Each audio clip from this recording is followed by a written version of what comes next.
So, my interest in transcendental philosophy is that it has unique access to transcendental time, which is kind of a dimension of time that's uh, orthogonal to anything that science can really understand or like ordinary experience is able to like apprehend or whatever.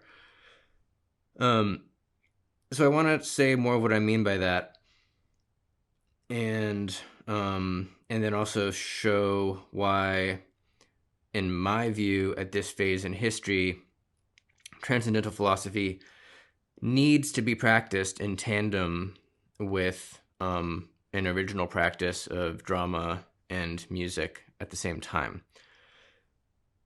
So, what I mean by transcendental philosophy is the tradition of philosophy that starts with Kant and passes through German idealism and French post-structuralism.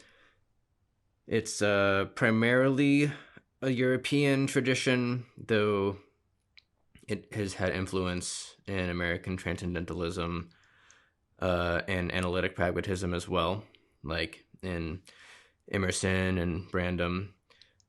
Uh,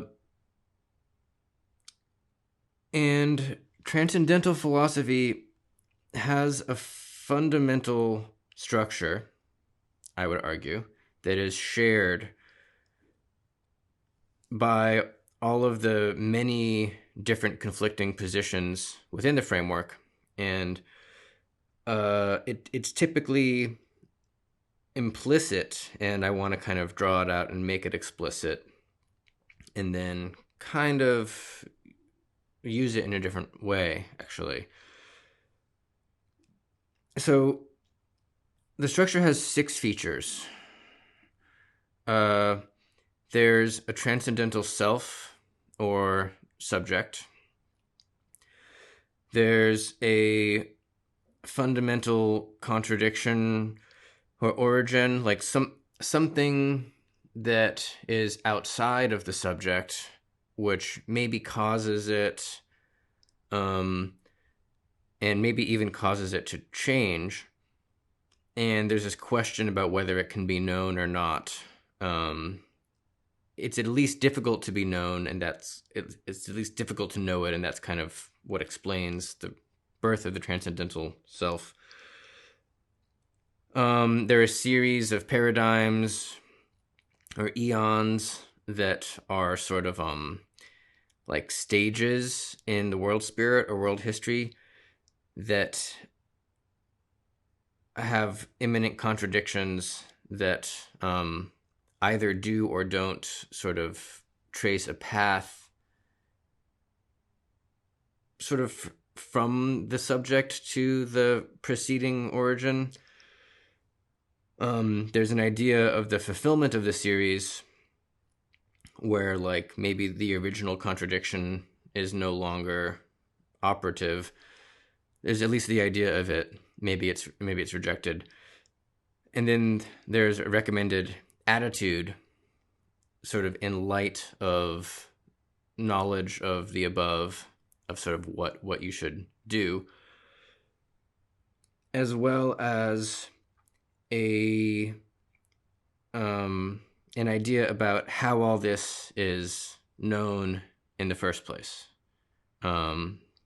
which sort of requires its own theory, and kind of how to make use of contemporary cultural materials to kind of make claims about all these 6 features.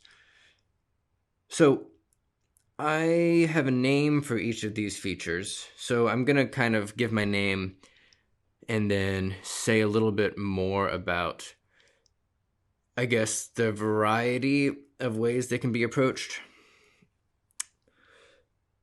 So the transcendental subject I call Shem. And this, I think everybody agrees that this was born with Kant. And the idea is that it sort of replaces like a kind of metaphysical cosmology in the wake of the scientific revolution, where it sort of has become clear that philosophy can't really do cosmology, but what it can do is articulate the nature of experience and the capacity to judge and act.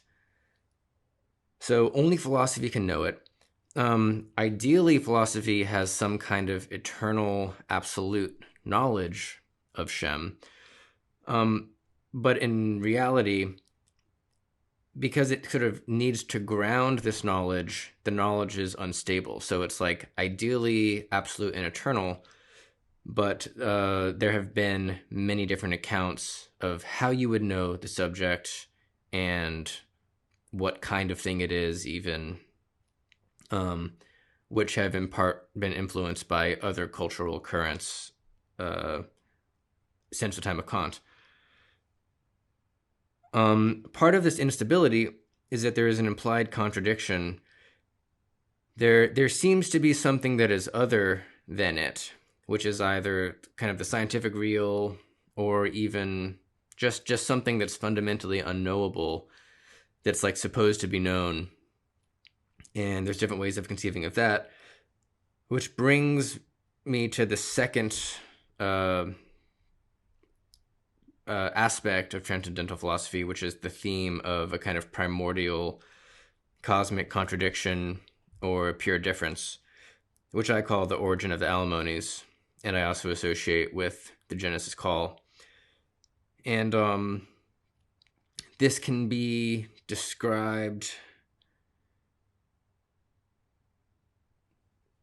you can use logic to try to make sense of it, the logic that's contemporary with the philosopher that is philosophizing about it, or motifs from science about matter, or it can be conceived in terms of something that is kind of fundamentally ineffable, like poetry or something out of psychoanalysis. And I think it's best described in narrative terms, which I'll get to. But so that's just another theme that can be approached in all these different ways.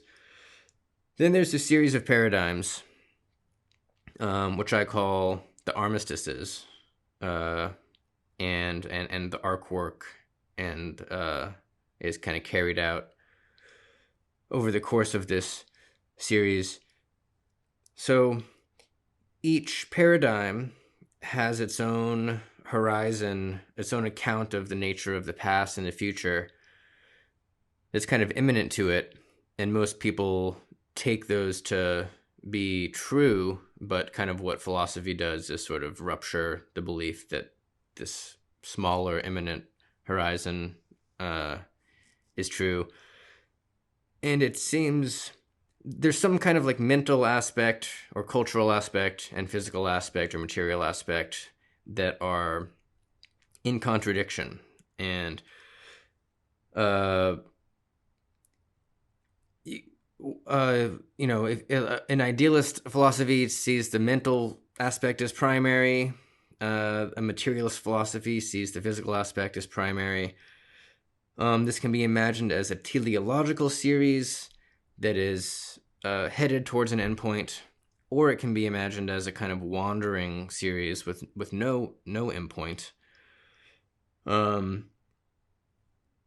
I think some accounts see there being multiple armistices that are active at the same time in like an era of world history. Others really see it as more of a linear succession. And but like ideally some you try to like some kind of unified logic is supposed to govern the passage from one to another. And like what's of interest in philosophy is the idea that it is providing a path from the current armistice to the next armistice, or perhaps the final armistice. So that brings us to the next point, which is the idea of a final armistice. And this is, my term for this is Heiligen, and I associate it with eschatology. Often the final the suspension of the entire series, the final series, is related to an undoing of the the primordial contradiction of the origin of the alimonies, but not always. Narratively, it's conceived as, either it's the birth of God, or the awakening of humanity, maybe the birth of a new kind of human, or just a new economic mode, or just a better arrangement than the one we currently have socially. Or it can be seen as a transformation that's more just like an explosion that really has nothing to do with us. And it can be seen as either achievable. Basically, it can be seen as something that's either going to come to pass or as something that is kind of more of a mirage, as an ideal. And it can be seen as either we can do something to achieve it, or we just have to sort of grasp that it's going to happen on its own. So that kind of then leads to the next topic, the next aspect, which is that there is always a recommended attitude of some kind. And I call this, or what I recommend is aesthetics and perichoresis. And it's something like a path to salvation. And again, there's a wide range of recommendations. So there is the sort of messianic attitude where you sort of simply await it. There's sort of an anti-praxis attitude where you sort of believe that it's not, that in a way the end of the series isn't going to come, but there's nothing to be done anyway. And then there's kind of a more Promethean orientation, which involves somehow trying to help to bring it about, and that can involve all kinds of things. Maybe it's, making contact with your true will and just kind of doing your thing, making art, or it involves something more laborious, like education or reason, politics of a certain kind. And then the final aspect is an account of how all of the above can be known, because we know it can't be known in the ordinary way that we know things, whether it's scientific knowledge or kind of practical, empirical knowledge that's useful in day-to-day life. And usually it involves, what is of interest in like a unique philosopher is the way that person makes use of some like cultural or scientific material that is new during their lifetime and the lifetime of everybody who's alive with them, to kind of reactivate this whole implicit structure and give it a new explicit form. So those can be artistic materials or scientific materials, and it's there's this kind of abyssal quality to it, and this is where the kind of aspect of originality, I think, inherently has to come in with philosophy, because it really, a philosophical system is a work of art in the way that it connects some area of interest of the philosopher with this kind of more perennial structure. Though it's not really perennial, it really has a beginning point with Kant. Although, in a way, it really is perennial, which is in a way my whole point. But so yeah, there's an instability between use of these cultural materials for giving a kind of metaphysical account of the order of things and how things become, versus using them to give an epistemological account of how knowledge happens. And like, even in there, the real instability is like this question of how are these, which materials are legitimate to be used to give a new form to this structure, and how they can be used. Like, this is all just really, really, really speculative stuff. So like, just to give some like very, very basic examples, like, Kant and Hegel both used the logic of their day, which is kind of, this is logic from before logic really took off. So it's basically Aristotelian logic that each of them in a different way is using to derive the transcendental subject, reason and understanding, which is what Kant does, and then Hegel also uses logic to sort of give an account of how paradigms morph from one to the other, which Kant didn't really try to do. You kind of have the opposite pole of Deleuze and Nietzsche, who are more interested in evolving systems, and Darwin, and kind of have this conviction that like the real subject is something that is kind of underneath reason, that logic, as Kant and Hegel understood it, it kind of creates this like mirage or whatever. Anyway, they're more interested in evolution and evolving systems, and like the science of energy. Then there's kind of the Heidegger, Lacan, Zizek approach, which Marx almost kind of fits into as well. Marx is kind of an interesting case. I won't talk about Marx. Where psychoanalysis is a big influence, or the idea of poetry, where there's sort of a refusal to either use logic or science to make sense of these moments, and instead what is used is something like it's something more ineffable, poetry, the unconscious. And then there, like math is kind of an interesting case. Anyway, so there's a kind of math and computer science. More recently, Badiou has used math in kind of a strange way, not really to give an account of all this, but to kind of set the stage or something.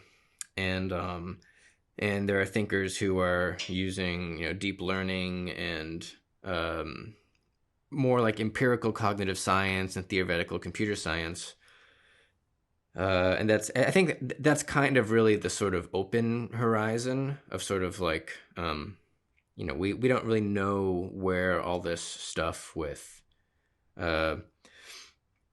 AI is going to go. And so it's interesting. I think it's very interesting to reconceive of this set of transcendental questions or moments through AI. But that's not what I do. So my first thesis, to kind of step back and distinguish my own practice from the kind of ordinary transcendental philosophy approach to these things, is that I think that all of this has to be accounted for primarily as narrative. That what we're looking at is a narrative grammar, and that use of materials that are more kind of formulaic or more abstract really obscure the inherently narrative quality of this series. And this is what makes it necessary for there to be a connection between philosophy and drama, which I see as twofold. One is that philosophical discursive conceptual structures must rest on a story, a drama, and they can't have closure without a drama, and it's either going to be implicit or explicit, and if it's implicit, there's obscurantism going on, and it should be explicit. And by the same token, I think that drama really has as a criterion that drama ought to be a path into a philosophical cosmogony. That not every drama is as good as any other. It should there should be a sort of self-consciousness about drama's status as the foundation of philosophy. And so with my opera, Origin of the Alimonies, I am seeking to sort of create this story, and then also, of course, have the transmission of the story and the drama be a sort of window into the world of philosophy, so that it's like able to get outside of like these kind of academic ghettos or whatever. Second thesis is that the narrative in question is inherently religious and should be compared to the many religious narratives of cosmic history that we know in, Gnosticism, Kabbalah, Neoplatonism, Vedanta, to some degree Taoism, Christianity, which I kind of privilege. That it should sort of, obviously there's a kind of transcendental twist that comes with the scientific revolution and the kind of Kantian philosophical paradigm. But this whole series should be understood as a variation, as a kind of superior variation, but a variation nevertheless of these more primordial stories. And I kind of have the sense that the suppression of this religious aspect makes it difficult to have criteria for choosing one type of story over the other. Because the kind of narrative cosmogonical aspect of transcendental philosophy is usually hidden, you sort of only discover it late in the game or something, and you sort of have denied yourself the opportunity of wondering what type of story it should be, or like what type of story is legitimate as opposed to like heretical, perhaps. And I'm very interested in the idea of kind of separating heretical narrative stories from authentic ones, which I am very interested in actually deriving as much as possible from biblical narrative, or like biblical apocalypse, with the caveat that it has to kind of pass through this sort of purifying regime where it's filtered through transcendental philosophy as well as various kind of aspects of avant-garde culture, and as well as kind of the kind of revised notion of emancipatory politics that is kind of, arguably rooted in Christianity, but has really kind of transcended that. So in particular, I think that the structure that I just kind of outlined isn't fully adequate. That because it has this continuity with kind of heretical, like Gnostic structures, and basically, in short, I propose that a couple of these moments be articulated differently. So first of all, it should be understood that there is a transcendent God that is separate from the fall and isn't disturbed by it and has a quality of personhood. Typically, transcendental philosophy doesn't associate the absolute with personhood, and it kind of sees the creation and the fall as one and the same. And that's supposed to be like an insight, but I actually think it's a kind of a heresy. Secondly, the series of armistices should include prophetic revelation and even privilege it to a degree, but at least include it as legitimate in addition to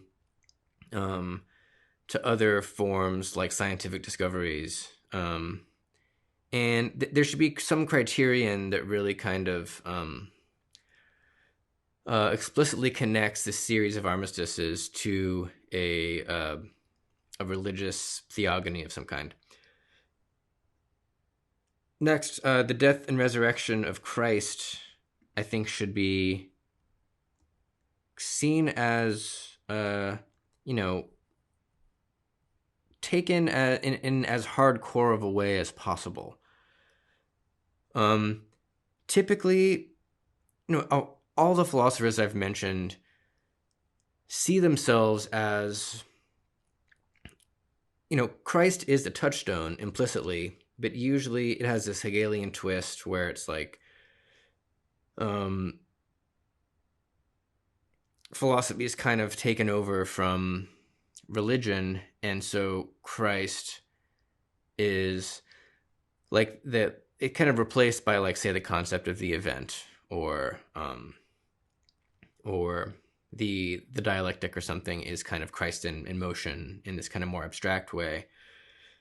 And generally that's again a kind of a Gnostic heresy where you're associating the Messiah with knowledge, whereas I think really it's more interesting to savor the idea that Christ was sort of a sacrifice and that there's this kind of supernatural resurrection.